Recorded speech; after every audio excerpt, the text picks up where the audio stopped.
سلام ومرحبا بكم في بودكاست مرايتي.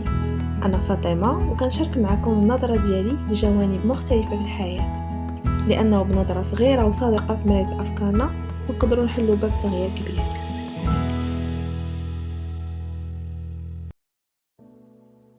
الموضوع ديالنا اليوم هو الكتابة التحولية.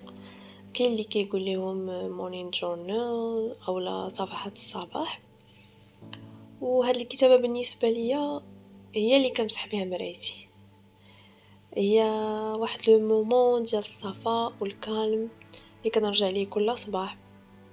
هي اللحظات اللي كنهضر فيها مع راسي وكنخلي فيها ستيلو يكتب بلا ما نوجهو. هي لحظات ديال الحقيقه وتصفيه الاصوات الداخليه، وهاد الكتابه هي اللي كتحول الغموض للوضوح وتضيع المعنى والوجع للفهم. الفكره الاصليه جات من الكاتبه الامريكيه جوليا كاميرون في الكتاب المشهور ديالها The Artist Way اللي كتبته عام 1992، وفيه وصفات The Morning Pages كتمرين يومي إبداعي وروحي اللي كيعاون الناس أنهم يكتشفوا ريوسهم ويحرروا الإبداع اللي فيهم. والمبدأ منه أنه كتجلسي مع ورقة وستيلو وكتكتبي كاع داكشي اللي كيدور في دماغك في 3 ديال الصفحات، بلا رقابة بلا ترتيب بلا نية باش أنه يكون النص زوين، وكتسدي الدفتر وما كتعاوديش تقرأ اشنو كتبتي. فالهدف بالنسبة للكاتبة هو أنه كتخوي العقل ديالك من الروينة، من المخاوف، من الأفكار اللي حاصلة، من الأحاسيس أيضا اللي واحدة في الداخل ديالك، باش أنه الإنسان يقدر يوصل للهدوء والوضوح الداخلي. فإلا جينا نشوفوا أنه هاد صفحات الصباح كما وصفتها الكاتبة ماشي ضروري يكون عندها علاقة بالإبداع. كنا نقدروا نستافدوا من هاد العاده الا دخلناها في الروتين اليومي ديالنا. اشنو اللي غادي خصنا غير ورقه وستيلو ونكونوا صحاب ديال ريوسنا. شنو هي الطريقه باش غادي نبداو نكتبوا صفحات الصباح؟ اولا كنكتبوا بلا فلتر، اي حاجه كتجي في بالي، اي حاجه كتجي في بالي كنكتبها، حتى ولو ما جات في بالي حتى شي حاجه، حتى ولو انني كنقول ما جات في بالي والو كنكتبها.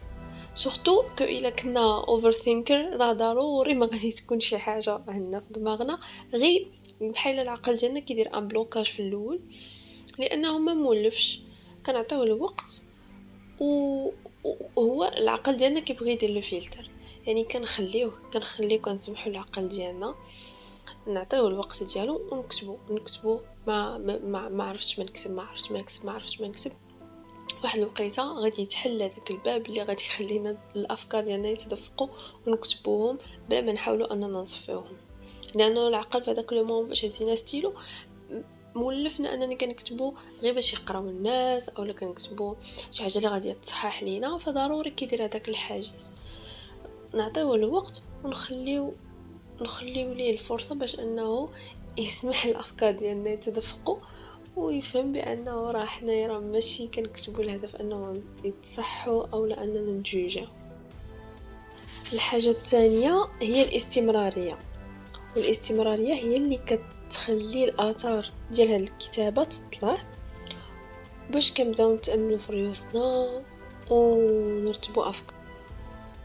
الحاجه الثالثه اللي غتخلينا نغيوسيو الكتابه الصباحيه هي اننا نكتبوا بورقه وستيلو ماشي بالتليفون ولا بالبيسي. انا عارفه باللي حنا دابا ولينا مولفين اي حاجه الكترونيك، ولينا اتاشي لتليفوناتنا 24 ساعه على 24، كنخدموا غير بلا بيسي. قليل فاش الانسان كيستعمل ستيلو، ولكن ستيلو ورقه كتبقى عندهم واحد الرابطه قويه معنا، وواحد الرابطه خاصه ماشي غير رمزيه وانما رابطه نفسيه وعصبيه وروحيه، لانه الكتابه باليد فيها الاحساس بالجسم ديالك كامل، كتخليك حاضر اكثر وكتخلي الكلمات والتعبير كيخرجوا من الداخل ماشي غير من الراس ديالنا. والتليفون فيه واحد السرعه ماشي بحال ستيلو اللي كيعطي واحد الاحساس ديال التباطؤ ديال الايقاع وكيحبس لينا ديك الدوامه ديال الاوفر ثينكين. يعني انه بحال ملي كتبدا كتكتب الدماغ ديالك كيتسناك انك تكتب باش يعطيك فكره اخرى، يعني انه بحال كتحاول انك ترينيه على انه يبطئ شي شويه وما يبداش يفكر بالزربه ويعطيك الافكار بسرعه. والدراسات كتبين انه الكتابه باليد كتنشط واحد المناطق في الدماغ اللي مرتبطه بالابداع بالذاكره الطويله وبالفهم العاطفي.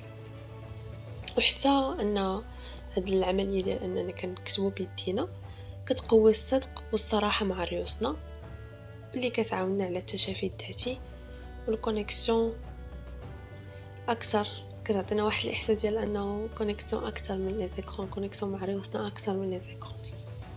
والحاجه الاخيره هي اننا ما نعاودوش نقراو اشنو كتبنا، نخرجوا اشنو عندنا بلا ما نعاودو نقراوه اولا نحلوه اولا ننطقوه، نسدو داك الدفتر ونوضو نكملو النهار ديالنا. فاشنو غادي نستافدو من هاد العاده؟ اول حاجه غادي نستافدوها هي الصفاء الذهني. كتعاوننا هاد العاده ديال الكتابه اليوميه في الصباح اننا نحرروا الفوضى والروينه والافكار المتعكسه والصراعات الداخليه، كنحولوها لحاله ديال الوضوح والترتيب اللي نقدروا نبداو به النهار ديالنا ترونكيلمون.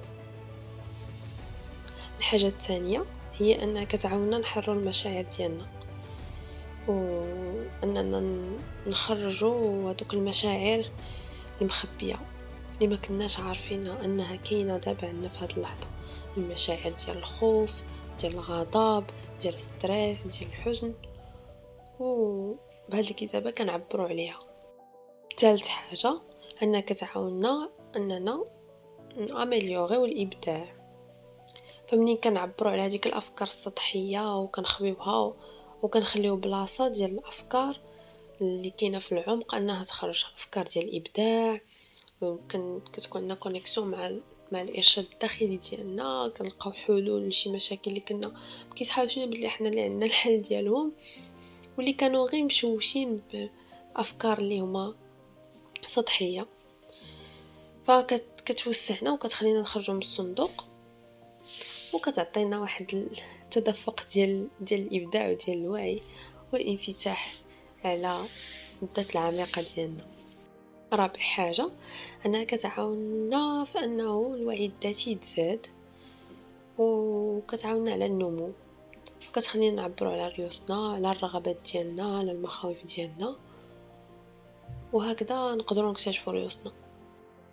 خامس حاجه انها كتعاوننا على التركيز والانتاجيه، بما اننا كنعرفوا كنتعلموا اننا نوليو نرتبوا الافكار ديالنا والاولويات ديالنا، ما كيبقاش عندنا الروينه في دماغنا، فكنوليو كنحدوا الاولويات، كنعرفوا شكون هي اللي مهمه وشكون هي اللي تقدر تسنى، كتكون واحد الصراحه مع النفس ديالنا وما كنبقاوش تالفين.